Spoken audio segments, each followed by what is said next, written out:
Well, I have to be careful what I say because I don't want to get you banned on YouTube. But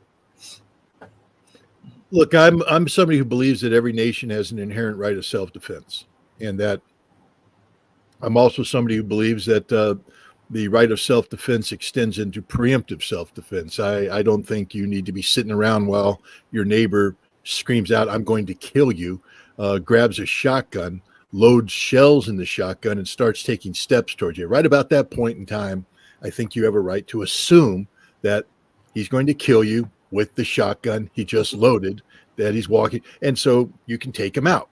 Now, I'm not encouraging this kind of, I'm just using that as an example that, nations have a right to defend themselves. And if other nations are preparing to attack you, you have a right to, preemptively take out that threat.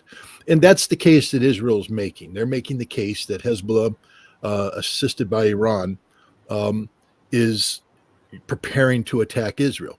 But what's interesting is Hezbollah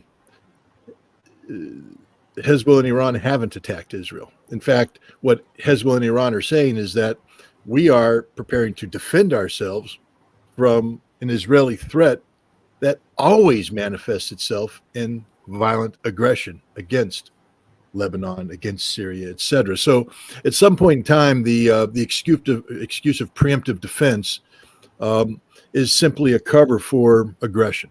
And that's the case here. Israel is an aggressive state. They're an aggressor state.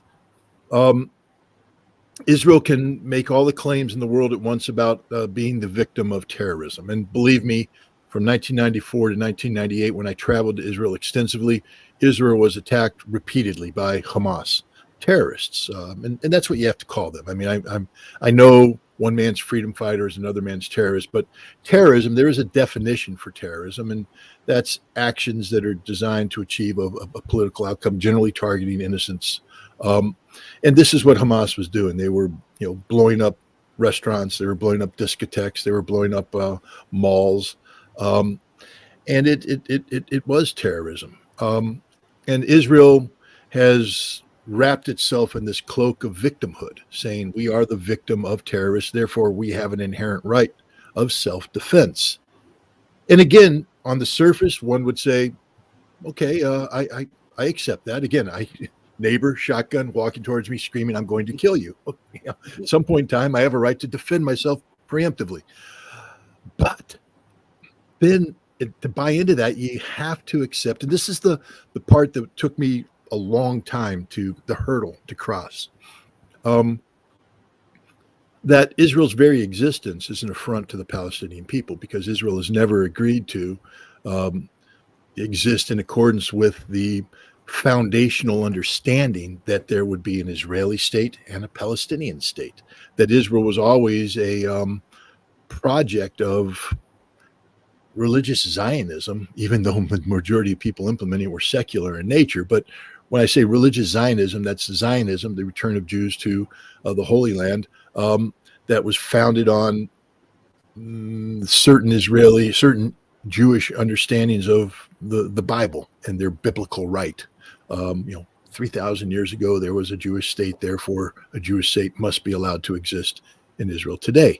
And they, you hear people condemn the Palestinians, and I used to be a little harsh on the Palestinians, from the river to the sea. I was like, man, that's very intolerant. The implication there's not going to be an Israeli state. And they're sort of going, yeah, it sort of is the implication, because there probably shouldn't be an Israeli state. And I said, man, you can't do that. Israel has a right to exist.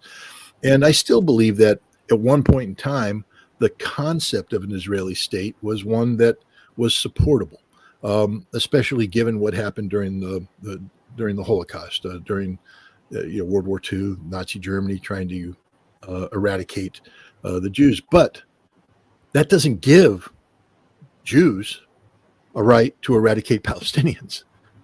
One wrong does not make another wrong a right. And I had read about the Nakba, like others. I'm very good at history. I read a lot of history, but like many people, I imagine history doesn't necessarily sink in until it becomes personal. You read words on a book, you see concepts, you can look at photographs, but it doesn't resonate, especially if you've been inundated with a particular narrative. And the narrative, of course, is the one that was driven by Hollywood. For instance, by me, I read Leon Uris's book Exodus. I saw the movie. Paul Newman made a compelling Jew, even though he wasn't. And you fell in love with this romanticized vision of Israel.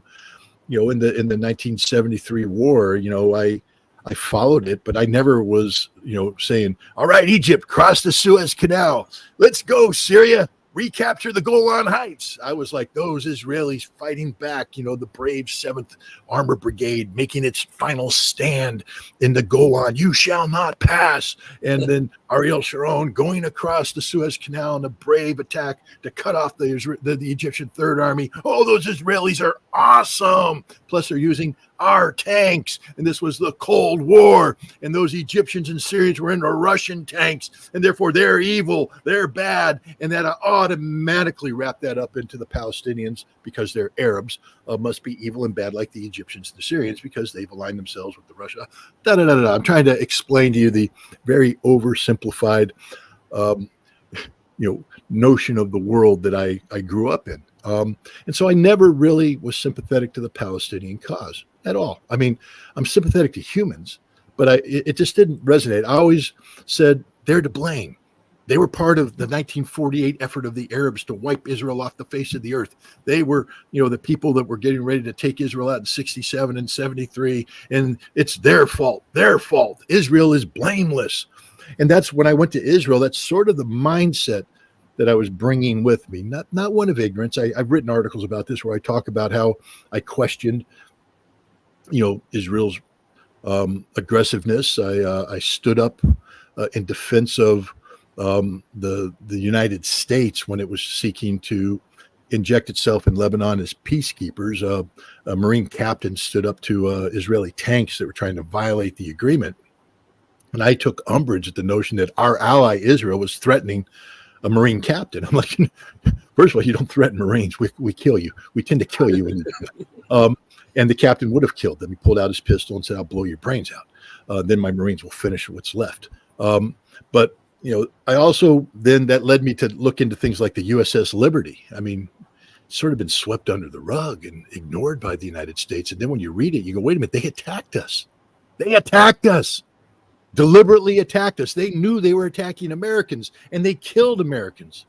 And no one's doing anything about it. And so, already, there's questions swirling in my mind. What the heck's going on? These guys are supposed to be our allies, but they're not acting like. And then Jonathan Pollard, spies, takes the secrets. This is a time when I was coming into the U.S. intelligence community. I understood the gravity of the undertaking. I signed documents that said, "Thou shalt not betray the secrets of your nation." And then I looked at what Pollard gave away, and I go, he gave away the crown jewels. I mean, he gave away the really, really, really important stuff that cost us billions of dollars to collect, and he gave it away to Israel, who then gave it away to Russia or the Soviet Union. The Israelis weren't our friends. I mean, this was obvious. But I went to Israel and I worked with them to take out, to work on eliminating Iraqi weapons of mass destruction. I became close friends with them. But I was always uncomfortable by the Palestinians. You're sort of there, in Tel Aviv, drinking Gold Star beer at the bar, and you're going, "Hey, you Israeli guys are cool, man. Your women are beautiful. Wow, this is really nice. What about that village up on the hill?" We don't talk about that, Scott. Why not? Those are Palestinians. Don't look, Scott. Don't look. Why? Because you might see things that you don't want to see. I mean, there's one time I rented a car on one of my few days off, and my wife had come to Israel with me early on, and I took her to Nazareth. My wife is Orthodox Christian. She's faithful. I'm a Marine. I'm not as faithful as she is. I'm working on spirituality, but I'm not there, But she's the real deal. I mean, I took her to Jerusalem. We walked I guess it's the Via del Rosa, the path that Jesus walked with the cross. She's crying. It's very meaningful to her. We go to the River Jordan, where Jesus was baptized by St. John the Baptist, and she puts her feet in the water, and she's there. So we went to Nazareth, birthplace of Jesus, and we went to a church that's built over a spot that people say this could be where Jesus was born. and we bought icons. And in Orthodox Christianity, iconography is a big deal. It means a lot. And so, I mean, they hang in our house to this day, and she prays to them every night before she goes to sleep. And so she had asked me, could you bring another icon? And I went, yeah, sure, I can do that. So I'm driving up to Nazareth, and as I'm driving there, there's just something different about this time, because there's like young men in the street who are wearing masks over their face, and they're prowling around with ill intent, it appears, and they're throwing rocks and throwing things. And I'm like, this ain't supposed to be happening. And I avoided it, drove around, and I got to the church. And in the church, the people are looking at me going, why are you here? I said, I got to buy an icon. They're like, you don't really want to be here right now. And I said, why not? And they said, well, you do know that this is sort of like an Arab city. It's called Nazareth. It's in Israel, but there are a lot of Arabs that live around here who are very angry at what the Israelis are doing to the Palestinians and the Arabs. And they're looking at you thinking you might be one of them. I said, but I'm American. They said, well, get the hell out of here. They sold me the icon. And I got it there. And when I got back to Tel Aviv, my Israeli host called me up and he said, Scott, are you back? I said, yeah, I'm back. He goes, whew. Now, you didn't go anywhere near Nazareth today, did you? I said, yeah, I went right in the middle of Nazareth. He's like, no. The bottom line is I started asking questions about this relationship. When I went back to Israel in 2009, we saw a wall. I mean, I had seen walls before. I was around in the Cold War. I was in Berlin. I saw the Berlin Wall, and I'm now in Israel, and I'm looking out, and there's a wall separating the Israelis from the Palestinians. What the hell is this? This is ghetto stuff. Like, come on, I read the books. Leon Uris wrote another book about the Warsaw Uprising. I forget what the name of it, Mila 18 or something of that nature. I said, you Jews know what this wall is. You used to live on the other side. You used to live in a ghetto. You used to live in the ghetto when they tried to annihilate you, and now you're building a wall. What the hell are you doing?